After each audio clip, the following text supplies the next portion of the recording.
Hey, welcome to another edition of the Second Syndicate tonight. We've got a very special guest, Representative Carlos Barron, who is in the State House and serves on the Energy and Environment Committee. Uh, Thank you for being here tonight, sir. Glad to have you.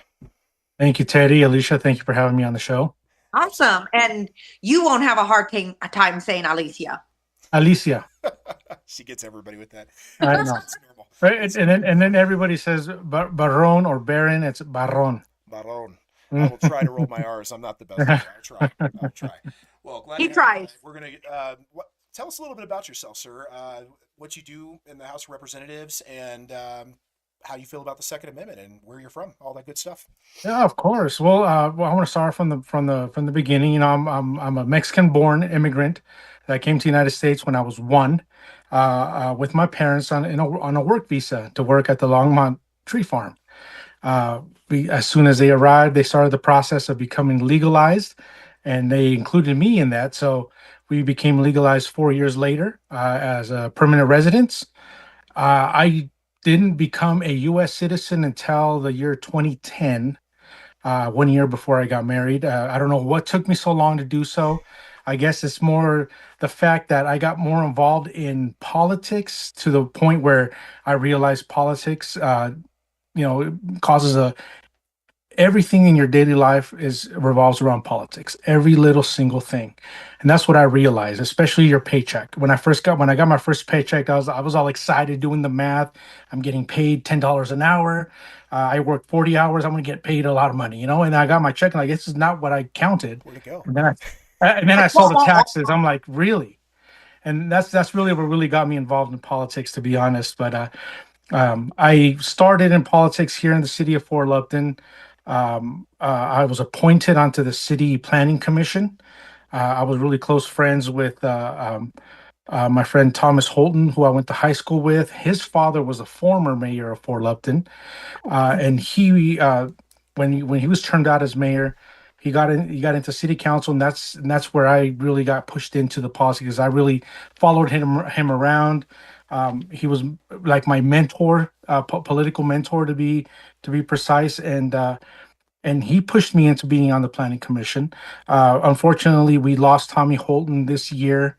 At the beginning of the year, it was one of those things that it was something coming. He was battling cancer for a while, but it really did hurt to lose my mentor in politics.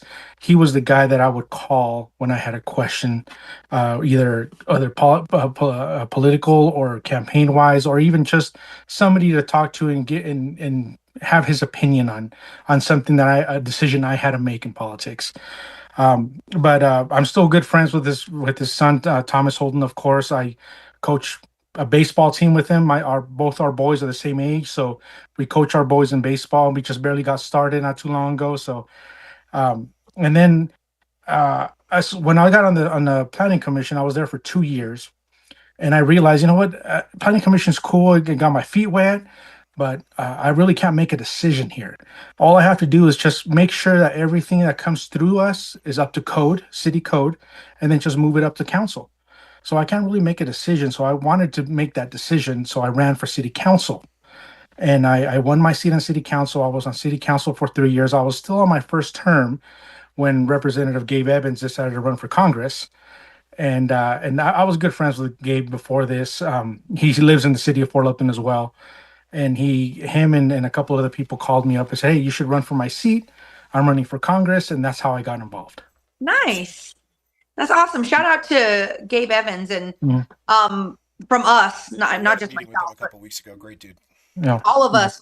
Please accept our deepest condolences for your loss, man. I know how I've lost a very important mentor to me also, Mhm. and I understand, and I'm sorry. No, Uh, I appreciate So that. I'm sure he's very proud of the work that you're doing, though. Yes. Each one teach one. Mhm. We say that all the time, not only in the firearm space but in the educational space. So No, shout out to your mentor and his family. Yeah. thank you. Appreciate that.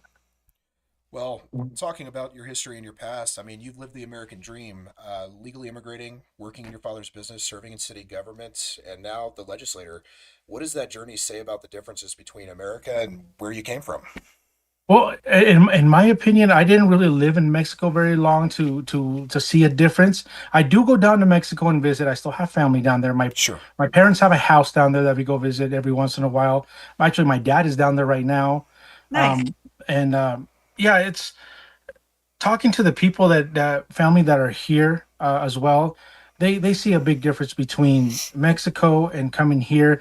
This is the land of opportunity. This is the land that will give you the opportunity you need, and it gave my parents and myself the opportunity we wanted. And that's the reason why I love this country so much, and that's the reason why I wanted to become a part of this country. And that's what I'm trying to push to everybody else that immigrates here. Say, hey, you know what? You going through the process of becoming a U.S. citizen, it gives you that sort of feeling of, wow, this is something really nice. I want to be a part of this. Knowing the history, I had to study for a test. There was 120 questions of American history. All these questions. I had to study 120 questions, and they only asked me 3 in the test. Yeah, And I don't I've know actually which. helped some of my friends study for Yeah. that test, and the sad thing is most high school students these days probably couldn't pass that test. Yeah, and I know all the answers to those questions, and people should be able to just look at those questions, and even if you're not taking the test, just read those questions, study them. It's really important for you to know this kind of stuff, and that's what we lost in this country. Is a lot of people don't realize the importance of, how many stripes are on the American flag? What do they represent? How many stars? What do they represent? That's the important thing. And I actually, after I became a citizen, I helped my sister-in-law who married my brother become a U.S. citizen too. I helped her study for the test. Oh, congratulations. Yeah, she's really excited. She got to vote for the first time this last election, and she voted for me. Good for her. There you go. But when the question came up, when is Independence Day? And she says July 4th. She knew that, but I expanded on that. I said, yes, July 4th is officially a Independence Day, but did you know that the Declaration of Independence was not signed on July 4th? It was finished on July 4th, and that's what it was ratified, but not signed until August 2nd of 1776. She did not know that. So when you expand on those history, you have more of a feeling of, wow, there's a lot that I did not know about this country, and makes you more proud to be a part of it. Absolutely. I believe the Second Amendment wasn't even ratified until 1791. No. Yeah, it was after the Articles of Confederation during the Constitutional Congress. Yeah, it's good things to know. Good things to know for sure. And it's good to hear that the American dream is still alive and well, albeit maybe on life support as of recent, but hopefully coming back strong. I disagree. I mean, we just had Lily Tang Williams on our show not too long ago, people. and she's her story is very similar to yours. Immigrated legally, staunch patriot, works very, very hard, and I'm over here, and I truly feel that we're changing the world. We're gaining momentum. I think that things are going to swing our way, and we're sitting here talking about like your story, your family story, obviously your sister, and all these people that have come here and acclimated, to our way of life. And it reflects dedication. It reflects self-reliance, hard work. And those are all conservative values, right? Those are all faith and, hardcore conservative values. So why do you think stories like this aren't told more often in the media? And what do you think we can do to, remedy that? So the thing that I really talk to people in this Hispanic community when they ask me, why are you a Republican? You're Mexican. You were Mexican born. You should be a Democrat. I'm like, no. Think about it. When you're raised in a Mexican family and in a Latino family, period, you're raised with the thoughts of fe, familia y patria, which is faith, family, and patriotism. That's the Republican way.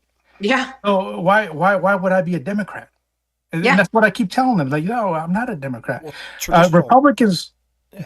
I was going to say traditionally Hispanics, Latinas, they more identify with conservative values versus liberal values.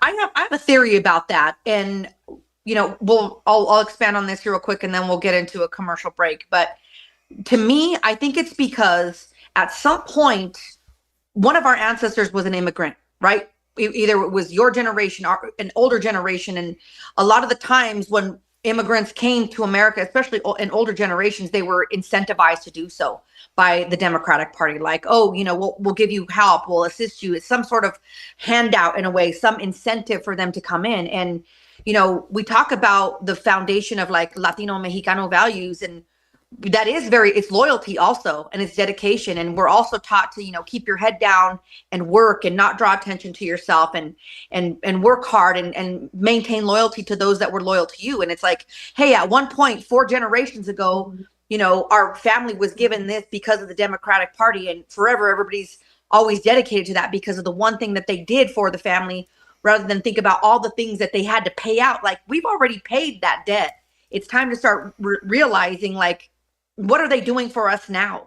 You're only as good as your last effort. And I see that that's one of the things that's afflicting our communities here. But I think, Teddy, do you want to introduce our new commercial? Sure. Well, we'll just do this I'll just walk everybody through this. Guys, we do have our bonfire store up for the Second Syndicate. We're dropping merch frequently on that channel. All the proceeds go to the Second Syndicate, as well as the Second Amendment for activism. We have some new shirts that we're going to be dropping very shortly here, including our Polish for Prison shirt, our Tom Sullivan Gun Salesman of the Year, and our Julia Gonzalez Commie Clown shirt will be coming out here very quickly. Probably today or tomorrow, I'm thinking. I'll have to check with Carl on that. But guys, definitely check out we'll put the link in the description below. Definitely go to Bonfire, check out the Second Syndicate store, check out the merch. Those proceeds, like I said, we're a 501c4 non-for-profit, go towards the fight and to the Second Syndicate as well.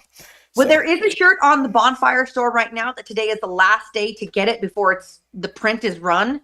So if you go to the Bonfire store right now at it's bonfire.com/store/the-Second Syndicate, go there and grab yourself a Second Syndicate shirt and really help support us. We are a new organization. We just got our feet wet. We're doing our best to punch forward and represent for the people, but we need your help. We need your support, and go there and show some love. Get yourself a cool t-shirt and represent for the 2A. Yeah, Carl, can we show that Polish for Prison shirt again? Because I just think that's pretty awesome. I think you did a great job on that. Shout out to my co-host and my partner in the Second Syndicate, Teddy Collins, for designing that. He was like, oh, he handled that so good. I'm like, yeah, bro. Yeah, what is he wanted for again, Carl? I think he's wanted for treason, tyranny, treason, libertarian LARPing, crimes of that nature. Assault on the 2A. Assault on the 2A. So yeah, definitely check out our store, guys. Check out the merch. But yeah, let's get back into it. So we were just talking about, the left and how, the agenda and the indoctrination that comes with, the things that we have been told, pushing that narrative that the Republican Party is anti-immigrant. So as someone who came here, obviously legally, do you feel that narrative is fair? Do you think it's intentionally misleading to divide communities? Do you think there's a bigger and deeper agenda than what we know of? No, the Republican Party is not anti-immigrant. We know that this country is built on immigrants. And I keep saying this at the well to my Democrat colleagues, that I'm the example. Yeah, I'm the example of coming here, working my butt off, and doing what I need to do to be able to be where I am, to take my family forward. We just want it to be the legal way. And that's something that I'm pushing 100%, is that we shouldn't be focusing on all these immigration bills that incentivize people to stay here illegally. Yeah, That's not what we want.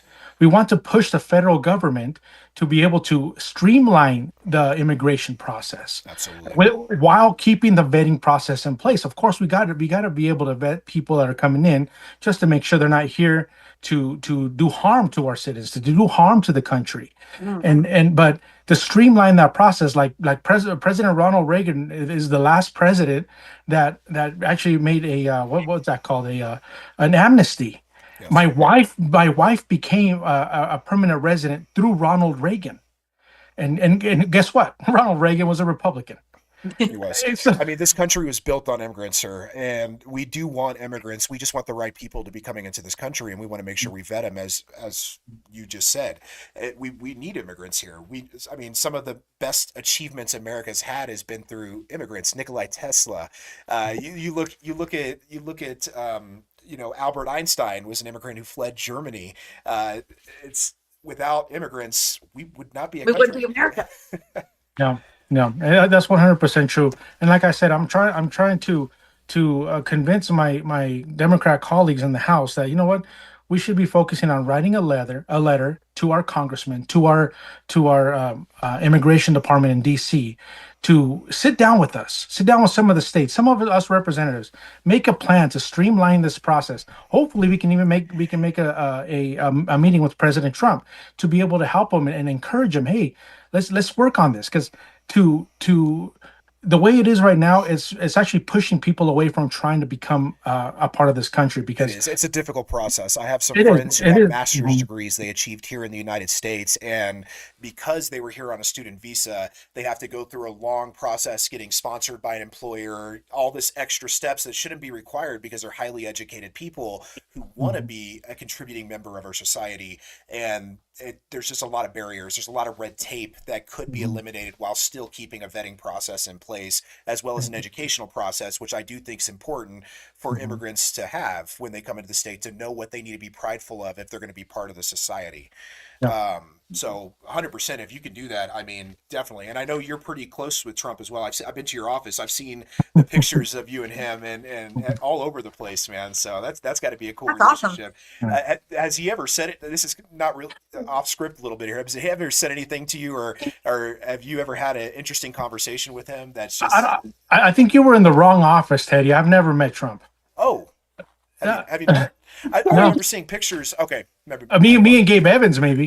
My bad. My bad. Sorry. Oh, because those two are really hard to confuse. Yeah. Yeah, No, that's but my bad. but I can't say that I've met Trump. I would want to, of course. I would love to meet him. Yeah.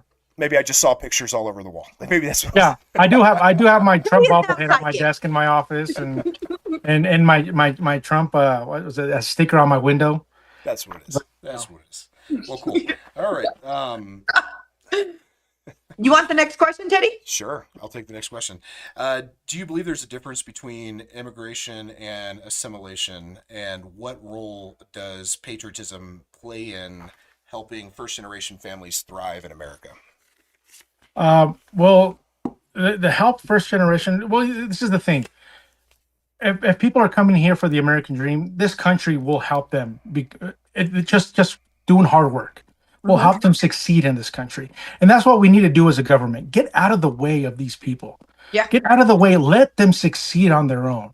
We're passing bills and regulations and all and incentives, like you said, Alicia, to prevent them from really achieving greatness in this country, because these bills and these incentives actually help them and incentivize them to stay here illegally and just depend on the government. And that's not the Republican way. The Republican way is you earn what you keep. I mean, you work hard for what you earn. That's what I'm trying to say, and we should get out of the way of that. And that's my point of view, is that the government is here to protect your rights, and that is it. We're not here to give you what you want. You should earn it yourself by us getting out of the way. When I was a kid, one of the lessons that always stood out to me, my father would teach me, the old saying, I can catch a fish and feed you, or I could teach you fish for yourself. Yeah. And when I was growing up, my family's mestizo, very Mexicano, very Spanish. Mhm. And, there's a lot of those old school lessons of that. Hey, you know what? You may not understand it now, and I'm a little hard on you. Maybe, I make you work a little harder right now when you're young, but it's because I want to make you better than what I am. And it's the same thing that applies to society. We need to incentivize these people to be able to feed themselves and to, educate them in a sense that we're giving you the tools that you need to thrive. But this is not a forever thing. This is assistance, not forever. And I think that that's great. People always fall on hard times, and I don't think there's anything wrong when people fall on hard times to use their tax money to get a little bit of that help back. But at the same time, it shouldn't be a dependency. It should be a level up. Absolutely. And you hit it right on the nail right on the head there, Alicia. You can teach a person how to fish, or you can fish for them. Mm-hmm. And that's what the Democrats are doing. They're trying to fish for them. Mm-hmm. We want to teach them how to fish and get out of their way. Yeah. Absolutely. Absolutely. Wonderful. Are we going to have a commercial break at this moment? We got a couple minutes. We'll go on to the next question, I think. Awesome. Okay.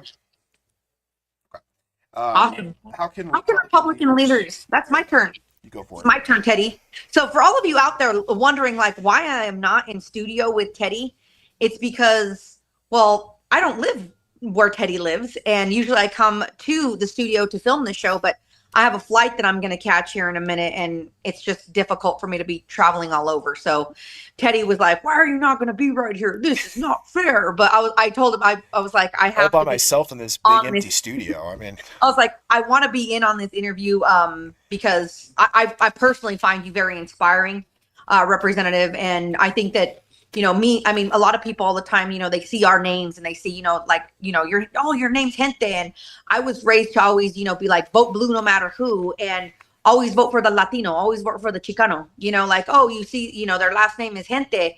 And I was just talking to Valdemar about this, Archuleta. I said, you know what if that person though doesn't reflect my values? I shouldn't be voting, based on someone's name. I should be voting on someone's belief systems and how they benefit me and the best interest that affects me and my livelihood. So I think we have to get out of that mindset that we have to be dedicated to people based on, nationality or orientation or, any of those things. We need to be focused on what's best for us as a people and as a state based on policy. And, I'm not saying that I'm not inspired by the fact that, you are an immigrant and, we're brown and we're proud and all that stuff. But you know what I mean? There's other people that are also brown that don't vote the way we need them to. We will go to a brief commercial break before we go to that next question. I think we are ready now. Thank you. Awesome. Be back with you here shortly. Hello, everyone. I'm I'm excited to announce the next generation of energy drinks, Rev 7. It has no sugar and no caffeine. Instead, Rev 7 uses Go BHB. Go BHB is one of the body's primary ketones, and it provides the most efficient and clean fuel that your body needs. It also helps you stay energized all day with no crashes. Not only that, it produces 3 times more brain energy than sugar, which helps boost your memory, focus, and mental sharpness. It also helps reduce stress and helps balance your mood. Rev 7 does all that while being the best tasting energy drink ever. So go to mypillow.com or call the number on your screen. Use your promo code to save 20% today. I'm so sure you're going to love Rev 7. For a limited time, you get our introductory 3-pack absolutely free. I drink Rev 7 every day and I absolutely love it, and so will you. Welcome back, guys. So that was brought to you by one of our sponsors, Mike Lindell. As you know, he is running for governor against good old Tampon Tim. So definitely support Mike. He is a patriot. He has been producing product in America before it was cool and before it was tariffed. So support American people. Remember our promo code if you do purchase anything over on the MyPillow or from Mike Lindell is the2ND. All right, guys. So back to the questions here. How can Republican leaders better connect with immigrant families, especially Mexican and Central American communities, in a way that's authentic and lasting and doesn't just come off as lip service? No, I understand that 100%. A lot of people tell us that, that we're only interested in the minority communities during election season. That is not true. When I came into the Republican Party, especially when I came into the state house, I was welcomed with open arms, not because I was Mexican, not because I was Hispanic, but because I had the same values. And like I said before, Teddy, the way that we should approach the Hispanic community as Republicans is those 3 things that I taught you that we were raised as, fe, familia, y patria, faith, family, and patriotism. That's our way. And that's the Hispanic way, and that's the way I got through some of the people that really questioned me about being a Republican. They automatically think that I'm a Uncle Tom, I'm a racist because I'm Republican. No, that's far from the truth.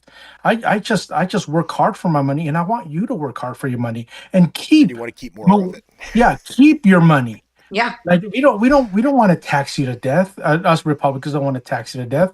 We just um we just want you to earn your money. Are you still there? I'm sorry, I got Yeah, something no, on my. you're good. We can hear you. No, but yeah, that's the thing that we want to be able to give to tell the Hispanic communities, that we want you to keep your money. We don't want to tax you. What you work for, you should keep. Yeah. Absolutely. So. Absolutely. Taxation is theft, in my opinion. So, Well, people also forget that, for every Jim Crow law that there was a Juan Crow. We were just as undesired as other races. If you weren't, white Protestant, you weren't welcome. So it's very important that we re-embrace these standards of liberty, and it comes from people that look like us, because it's different when someone that doesn't understand your struggle starts speaking on liberty and things of that nature. It's like, no, man, like we come from the same background. We're the same people, but we're all American. And that's the beautiful thing, is like, these are all not just, original values that come from like gente and familia. It comes from America. Like, these are American values as well.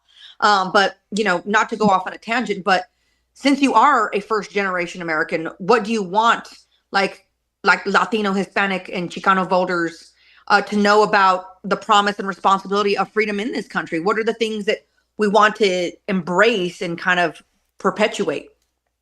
Well, the things that like I said, the things that we want to perpetuate is that the Latino community should know that the government is not here to give you what you want. You should earn what you want. We're here to protect your rights and your right to work in this country, and that's what we should actually be telling them. And don't get me wrong, I'm proud of where I'm from. I'm proud to be a Mexican. I still have family in my house. My kids, while we're in the house, we speak Spanish. Mm-hmm. In the house, we speak Spanish. Outside the house, you can speak whatever you want. And my wife knows Italian as well. Oh, wow. So we're they can speak whatever they want outside the house. They can speak English. They're fluent in English. They're fluent in Spanish. They know a little of Italian because of my wife. So, like, teaching that, it's so important to be bilingual. Mm-hmm. Especially in a country where there's so many Hispanics. We should be able to communicate with our people in our native language.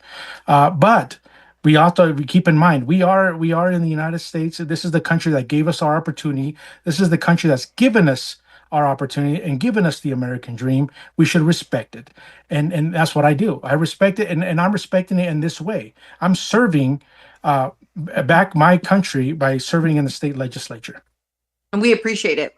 Absolutely. Thank you, sir. Thank you. Teddy, you're up. All right. Well, let's see.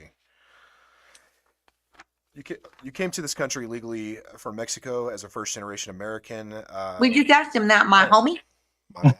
I'm just not doing it today, am I? It's okay. It's all right. I'll take over. Teddy's You're having not a hard time over there. You're not here. So, it's messing with my flow. Oh, you see what he does to me? See what he does to me? He blames me for everything. It's all your fault, Alicia. It's all your He fault. treats me like what's that old guy who hey, wouldn't have no luck if it wasn't bad luck. What was that guy? Rodney Dangerfield. Yeah. Dangerfield.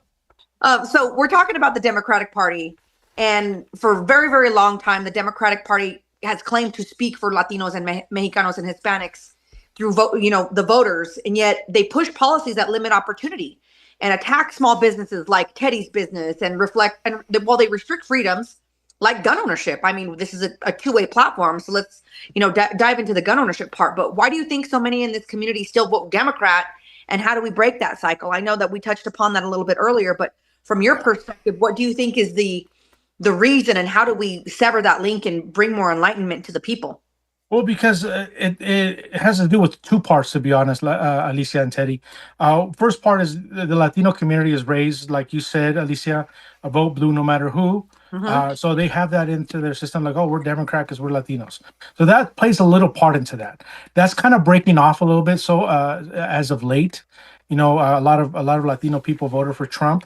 But and the other part is because the Democrats, what they do is they tie these bills that are really going against them in a nice little wrapping paper and put a nice little bow on it to make it look pretty. Mm-hmm. But underneath it's ugly. It's really ugly. So they're really good at tying those bows really nice for it to look good and win and keep winning them elections. But But what we do and what we listen to in the House and in committee, unfortunately, the committee is not televised, and we're trying to do that to televise committee meetings because that's when they say the most ridiculous things in committee meetings. Yeah, I've heard You some can of those. Yeah, you can listen to it online, but a lot of people don't know where to go to listen to that online. I try to share that every once in a while on my socials. Hey, we're having a committee meeting. This bill's coming up. Here's the link to listen in. But it's unfortunate that not a lot of people have the time to do so. But if we start televising it, maybe there's more. There's video of all this coming out, and it'll be on social media more. But what we do and what we listen to in committees on these bills is ridiculous, and we try to argue these points. Like, yes, you have good intentions with this bill, but look at the unintended consequences it's going to actually do. For example, I'm a landlord myself, my wife and I. There was 26 anti-landlord bills that went through this year, and we keep telling them, oh, they're saying, oh, we're lowering the price of living, we're lowering the price of homes by doing this bill, tax incentives this, tax incentives that. But in reality, what they're actually doing is that they're putting unfunded mandates on landlords, on builders. And what are they going to do? They're not going to eat that cost. They're going to raise the prices. So what they intended to do to lower the price is actually making the prices higher because they're not going to Price eat that controls cost. don't work. No, it doesn't work. So, and that's what we try to argue at the well, what we try to argue in committee. Unfortunately, not a lot of people listen to that. Not a lot of people tune in. I try to share as much as I can on my socials so people can see a little bit more, but I can only go so far.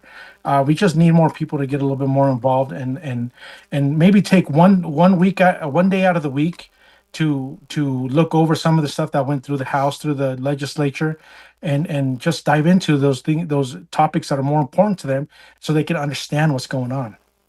So I'm going to cut in on this here in a second and say, that's one of the things that we tried to do, and we're working on doing more, and we're more than happy to be an ally for you as a second syndicate for those committee hearings. If there's things that you want us to highlight, that's the beauty of about us being a media organization, is we're happy we've blast that out. streamed a few of the hearings, especially the gun hearings this legislative session, and it got a lot of viewers. We had a lot of people watching and engaged. We need more people. Teddy, why don't you take number 9? That's what I was going to do. In your view, what are the top cultural or spiritual number 8. values?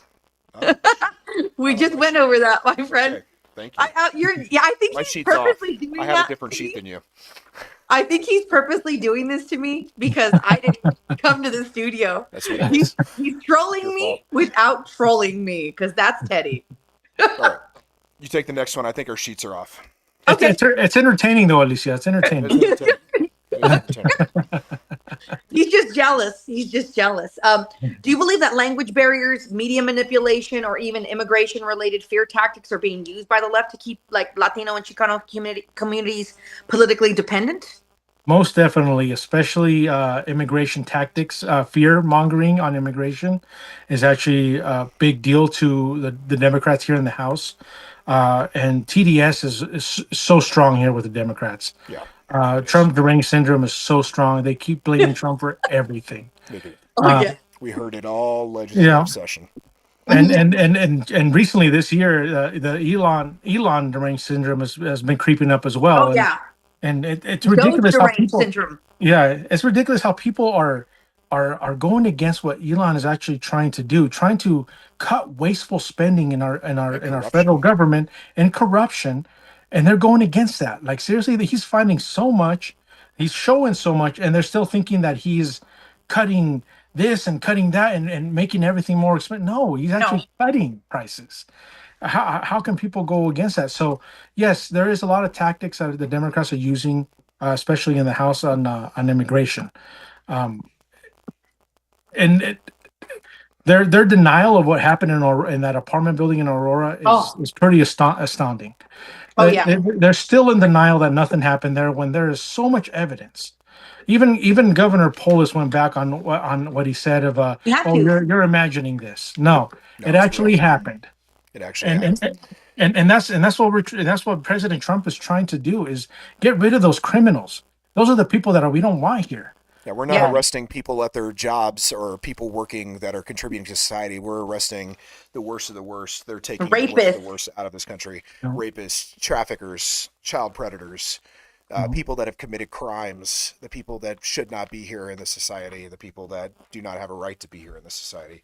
I guess, how do we begin the work of political emancipating Hispanic families, especially younger generations, from a system that sees them as votes, not as people, convictions, and heritage? Get out of their way, basically. Just get out of their way. Stop passing bills that regulate their industries. Stop passing bills that regulate the industries of things that they buy, that they consume, that raises the cost of that. If we get out of their way, they'll either ignore us, or they'll be like, you know what? Maybe there's something going on here. Let me look into the legislature. Let me look into what we're doing at the state capitol.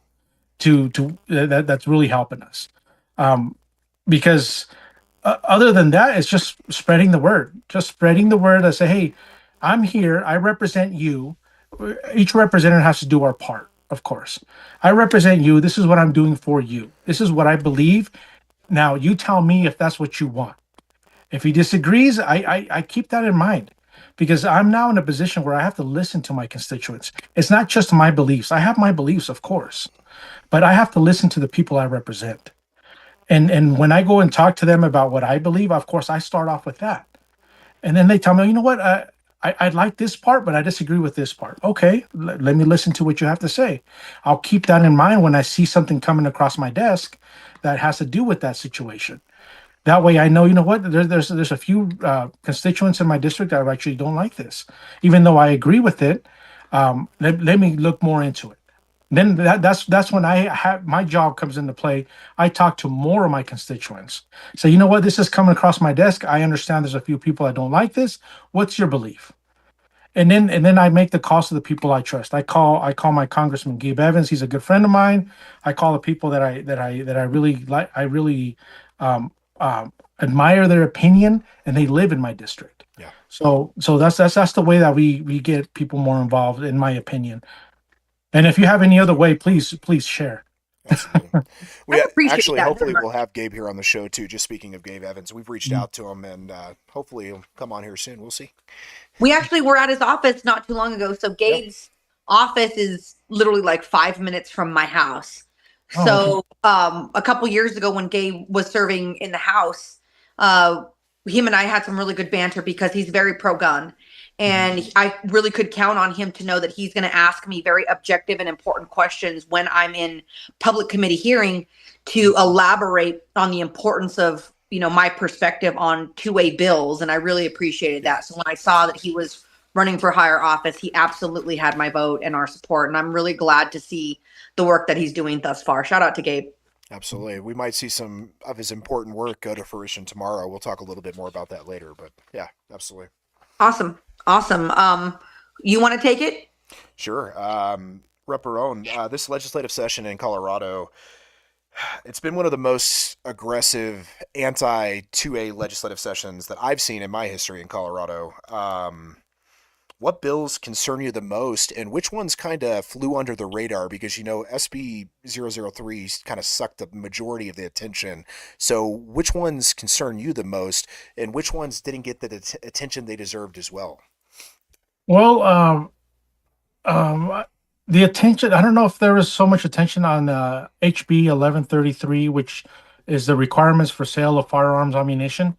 That raised the age limit to 21 for people to buy certain ammunition. It excluded the 22 caliber, of course, but everything else, it raised the age. And their messaging on that is like, well, last year we raised the age for handguns. Why can't we now we're just trying to level the playing field on that? Like, last year you passed that bill and it shouldn't have been passed anyway.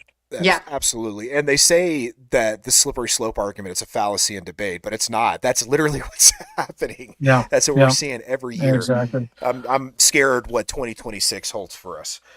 But, and HB 1238, another one that went through the gun show requirements. That's gun shows. Introducing new requirements and restriction for gun shows.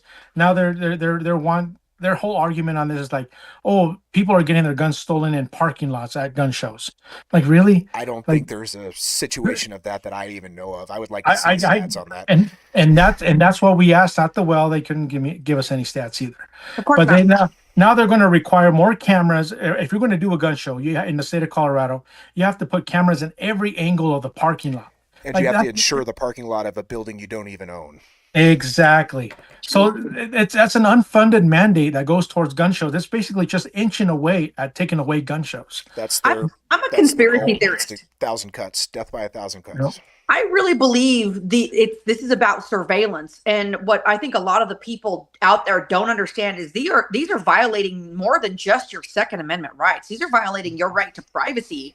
This is violating your right to, have the pursuit of liberty. There shouldn't be. I feel like we're being spied upon, and now they're getting surveillance on who's going to these gun shows. Who's to say that they're not taking down license plate numbers and recording these things and documenting these things with all this AI now and facial recognition. That stuff terrifies me, man. I mean, It does. Yeah. I really There is a am now lot of that. worried about what they're going to start doing and asking more people. And I think we get into that, like you said, that slippery slope of, well, we just did this. Well, we just need to do this. And it becomes more compromise and more compromise and more compromise. And we forget that we don't have to compromise. Yeah, they're Shouldn't just doing it. compromise our rights. Yeah, they're doing it piece by piece, so it doesn't look as bad to do it all at once. Yeah. And that's Yeah, that's what we're saying. I'm really of the opinion that the reason that they amended the SB003 to take effect next year versus this year in September is they plan to amend that bill and make it more restrictive next legislative session. Mm. That's my thoughts. I don't know. Have you heard anything about that?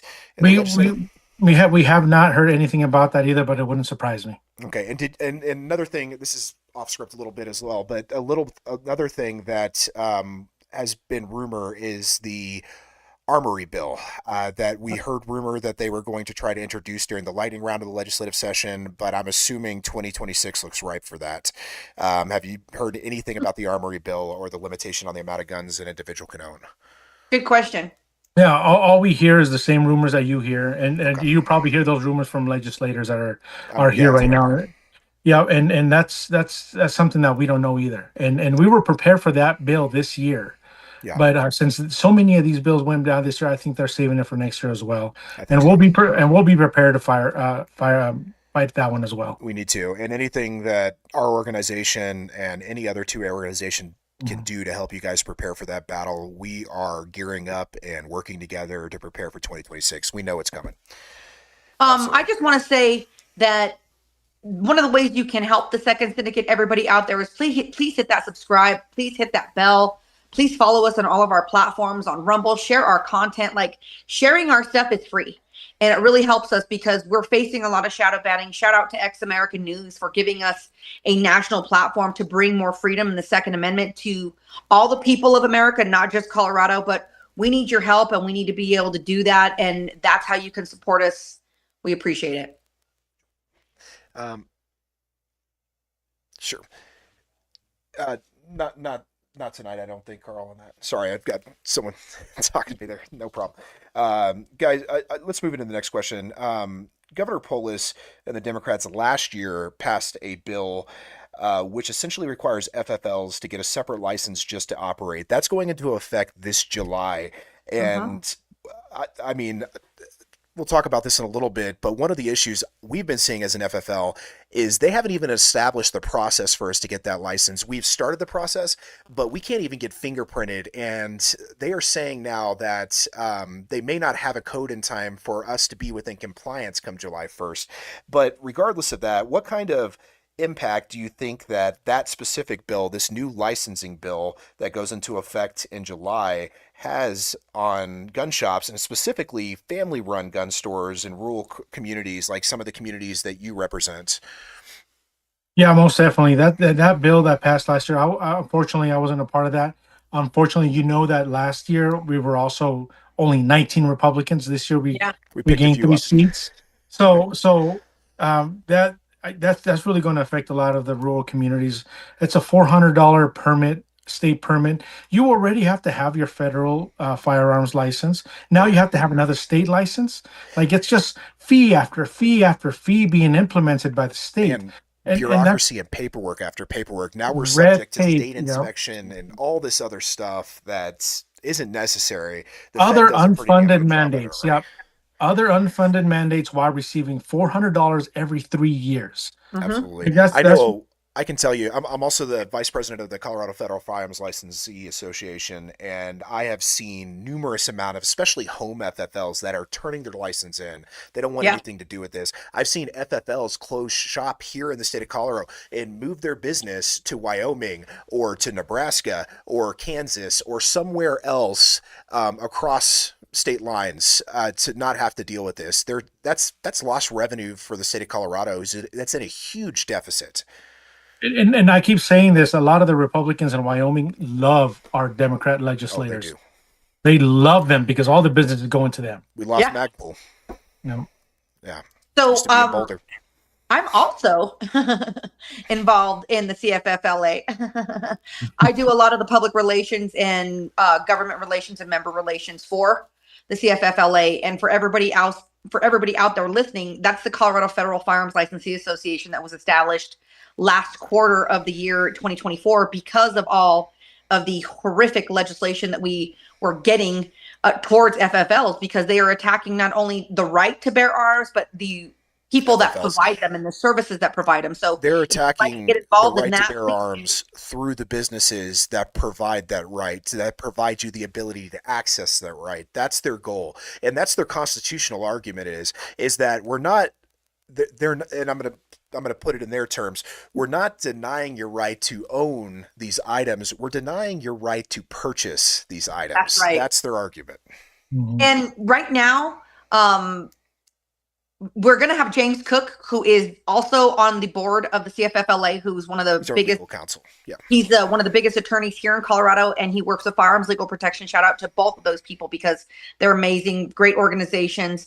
But please stay tuned and follow us for all of that stuff, because we have really, really great organizations that are going to be not only featured on our show, but that we're also affiliated with. And you can, if you are an FFL or you know a gun shop in Colorado, please reach out to them and ask them if they're involved in the CFFLA. And if not, have them reach out to Teddy, have them reach out to myself or anybody else there. You can go to the CFFLA.org website and you could sign up and reach out to us, because we need as many boots on the ground and many people to be as organized to fight against these people. Right now, we have a great opportunity, now that the legislative session is over, to get more people involved in all aspects of this fight.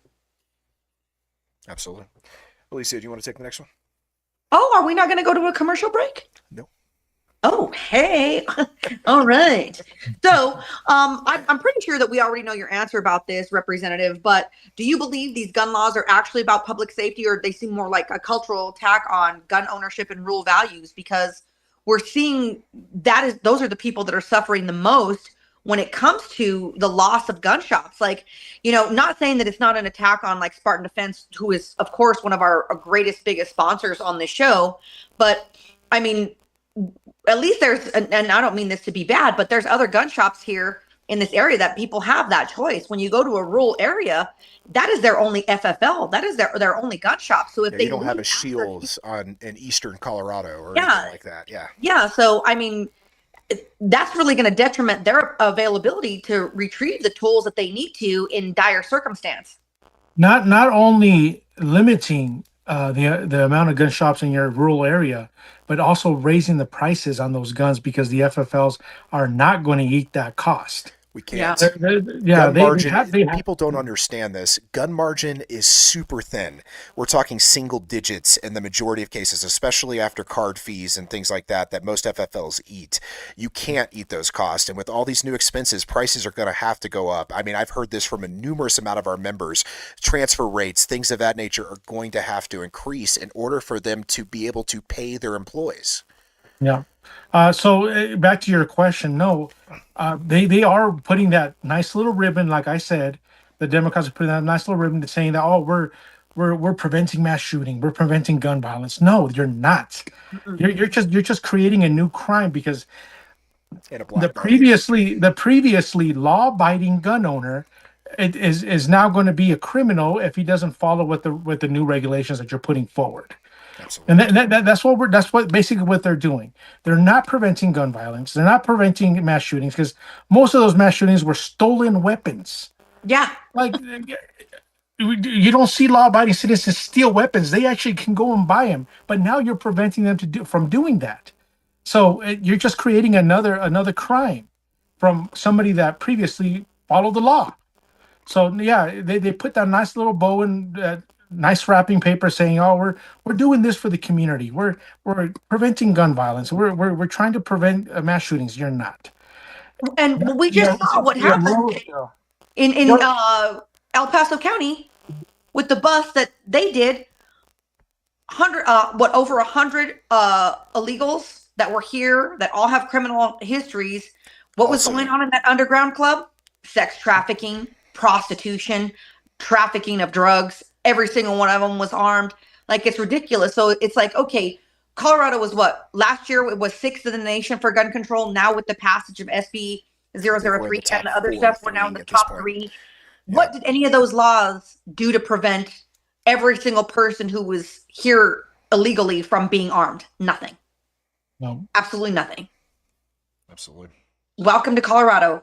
Call me Colorado. Picking germs.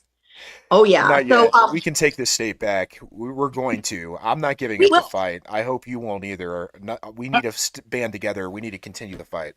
That's what I'm here for, Teddy. I'm not giving up either. That's why I'm serving. That's why I'm working hard to get more Republicans elected in these districts that we really need, and keeping our two districts up north, HD 19 with Representative Dan Woog, House District 50 with Representative Ryan Gonzalez.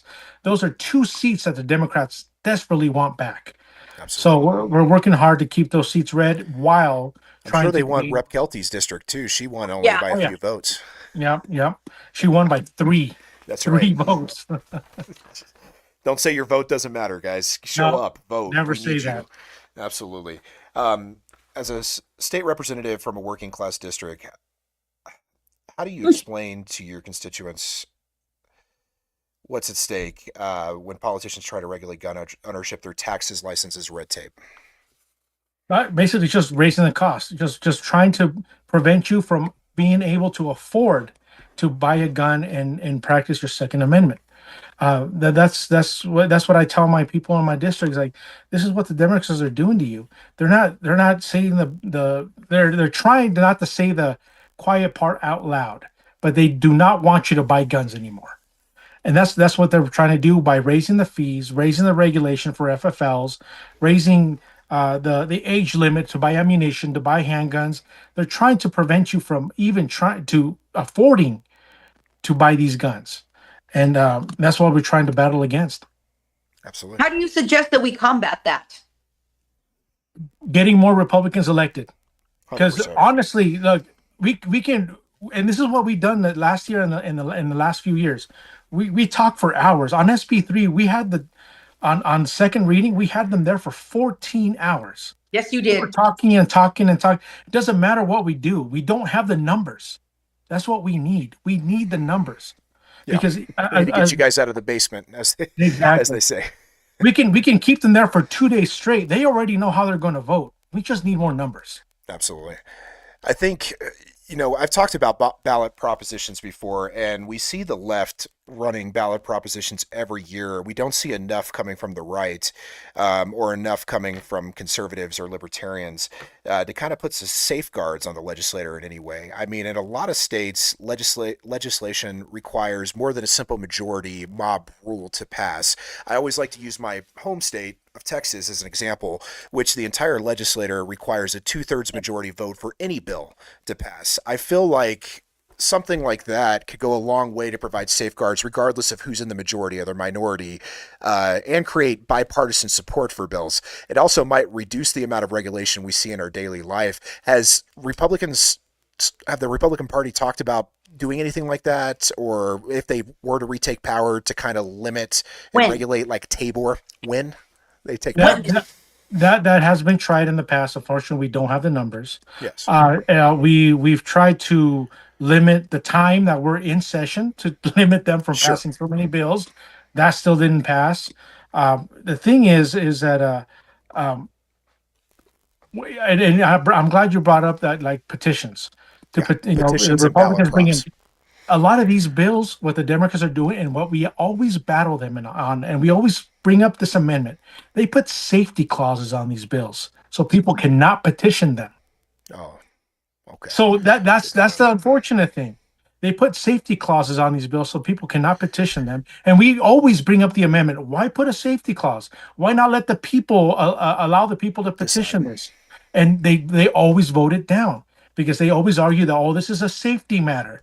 You're not making things safer by making people go through a 12-hour class to buy their firearm. No. We And we have let's a be question. honest, if they did want it to be about safety in any way, they would have made it the CCW class, which already exists, instead of making it this brand new scheme that's being pawned off on CPW, who doesn't even want this. Yeah. It doesn't make any sense. The rationale is not there. It's obviously just to restrict our rights and restrict gun ownership and make gun ownership and gun owners a dying breed. That's my thoughts, at least. Yeah. It's also a cultural attack. Like they're demonizing gun ownership by, for example, we have that bill that snotty faced Stephen Woodrow proposed to. Oh, I just can't stand that son of a gun. I really am doing my best not to cuss and say how I really feel. I think But people what he's doing, he proposed the bill to make it illegal for gun owners to be in possession of firearms, not only in polling places, but anything where government work is being done. And even though we already have laws that say that you can't carry firearms or conceal firearms in polling places, what he's wanting to do is demonize firearms ownership by essentially saying, just by being in possession of a gun, you are intimidating and you intend to do harm, which is absolutely the antithesis of the point of carrying a firearm. The point of concealing a firearm is to making sure that nobody can intend harm on me or push harm on my well-being or force me to do anything against my will. Is our ability to say no and resist. And by creating bills and enacting bills and supporting bills like that, what they're doing is they're planting that seed, not only just for the generation that we have right now, but the generations to come, by associating firearms ownership with something negative. And they're doing that from so many angles. It's just disgusting to see how they're making it seem like people like us that, quote unquote, are law abiding. Now, like you said, we're becoming the criminals. We're becoming the outlaws because we're not violating anything. What we're doing is existing and we're exercising our civil rights that were given by God, but they're making it so difficult that they're pushing us into a corner where it's like, at some point, they're robbing us of the ability to still be law abiding. Yeah. Absolutely. So we have some people in the chat, and I really want to say shout out to them. We have the Chainsaw Caucus out there, and shout out to the Chainsaw Caucus. They're such great supporters of our channel, and they're such great supporters of the Second Syndicate, so I appreciate them. But we have Will Long in the chat, and he says, how does Carlos, Representative Barron, feel about Kelty's effective call for Article 2, Section 2 dissolution in light of the infringements against natural rights in Colorado? I haven't talked to Representative Kelty about that yet. This is the first I hear about it, so I would probably give her a call and see what she's intending to do with that. But this is the first I've heard about it. I love when we have these types of conversations. We've had Representative Kelty on our show also. She's very nice, and we're very, happy to see that she's representing for the good voice and some rationale in the Gold Dome right now. It's a pleasure to see so many people share the same common fight. And I just want to say thank you for joining us tonight, and thank you for bringing your perspectives to our show. That's the whole goal here at the Second Syndicate, is to unite people and give more of a human voice to politics. I was always raised not to be involved in politics, and that politics was bad for some reason, and it was a negative thing. Like, we don't talk about politics, we don't talk about religion with people and friends, and it's like, why are we not having these conversations? We need to start encouraging people to speak about politics and get more involved. One of the things that I do at the beginning of my concealed carry classes, I ask everybody, hey, do you know who the quarterback is of the Broncos? Do you know who's, on the Nuggets? And then I'm like, do you know what district you're in? Do you know who your senator is? Do you know who your House Representative is? And it's very, very scarce that people even know those things. And that's, they know the unimportant things. They don't know the important things. Exactly. And that's the things that we're here to combat and fix here at the Second Syndicate. And by having people like you on the show, it helps that tremendously. So thank you from us and our team. And that's one of the questions on the that you have to study for becoming an American citizen. Do you know who your current representative is? You know who your congressman is? You know who your governor is? Yeah. And that's one of the questions they ask. So of course it changes every time, but that's one of the questions that you have to know. Absolutely. Awesome. Do you have any more questions that you want to delve into, my friend? Teddy? I mean, is there anything you would like to say about the Second Amendment, or anything that, I mean, we need to be prepared for 2026, anything that you would like to talk about? Well, like the one thing that, of course, a lot of your listeners already know that I'm pro Second Amendment. I believe in the Second Amendment wholeheartedly. I own guns myself. My favorite gun is my Marlin 4570. I love that gun. I waited 2 years for that gun because when Ruger took over Marlin, it's now a Ruger made. It was hard to get when it first started. So I waited 2 years to get that gun. And when it finally came in, I was so happy. I put my name on two lists, one in the pawn shop in Brighton and another one at Shields. So I got the call from the pawn shop in Brighton first. Oh, I want to go get it. I went to go buy it. 3 days later, Shields calls me up. Hey, we got the gun in. It happens awesome. like that. I went to go get it too, and I sold it to my brother. There you go. Smart man. And that's Mike I'll tell Severson over at Rocky Mountain Pawn, right? Yeah, Rocky Mountain Pawn in Brighton. Yep.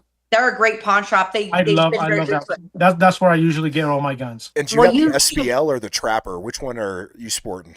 I got the Trapper.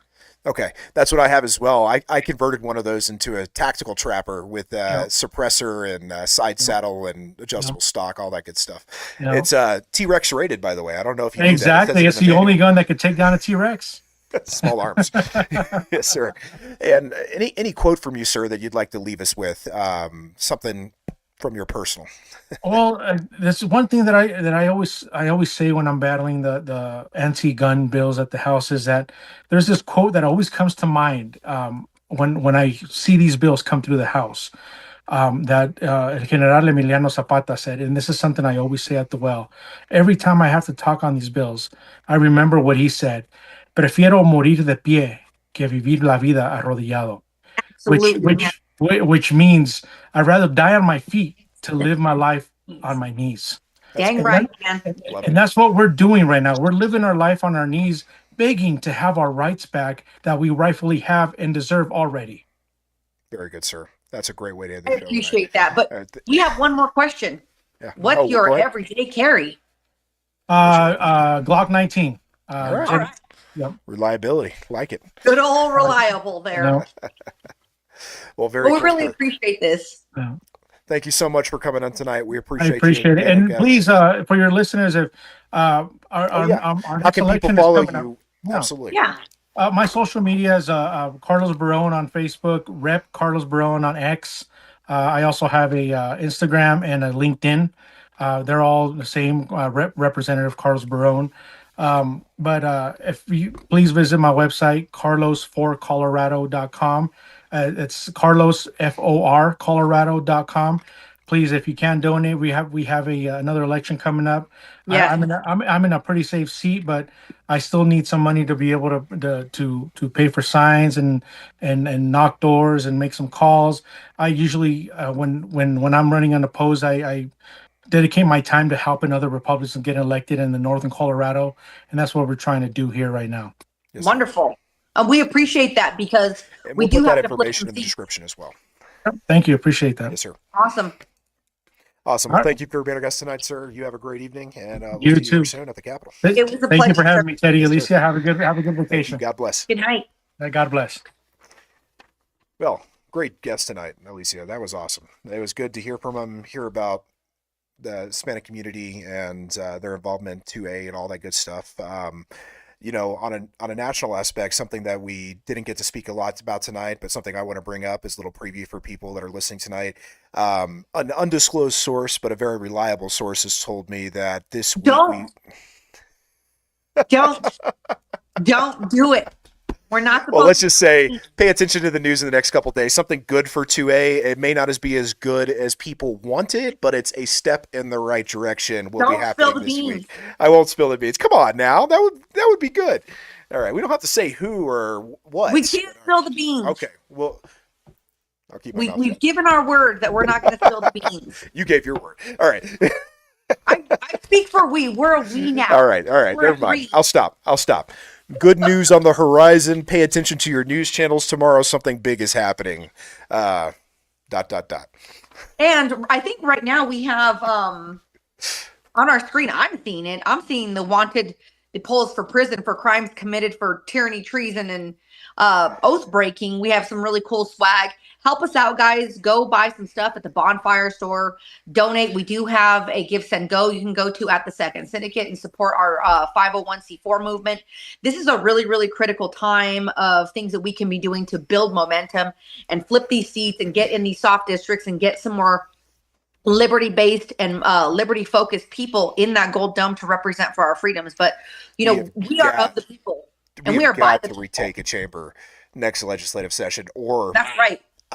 honestly, we need the governorship so we have the power of veto, because taking a chamber would be nice, but we need someone for checks and balances in that office to bring some saneness back to the state of Colorado. So So do you pay want to attention, start talking register about some of vote. those people that we're going to have on the show? Yeah, so we've already had Scott Bottoms, Representative Scott Bottoms, who's running for governor. We've already had Sheriff Mikesell, who's also running for governor. And June 19th, we will have Mr. Griffin, who is running for governor as well. I'm very excited to hear from him as well. Joshua Griffin. Yeah, absolutely. Yes. So we'll have him on the 19th, and that'll be a really good show that you guys should tune in on. Excuse me. Next week we have, refresh my memory, who do we have on next week, Alicia? Next week, we are going to have the Second Amendment Foundation. We have William Sack from the Second Amendment Foundation. He is a attorney for the Second Amendment Foundation, and he did an interview with myself, and he's interviewing with our stand-in, our good friend Mike Lauber from Ex American News. Yes, I will And be out again on my vacation. This whole month has been vacations essentially for one of us or the other. well, one vacation. I get to have one vacation, but then I will be headed to Atlanta, Georgia for Train and Learn from Kevin Dixie's No Other Choice Train and Learn. If you guys aren't familiar with that Take event. a fan with you when you go. Okay. Oh, It's hot over there. I know.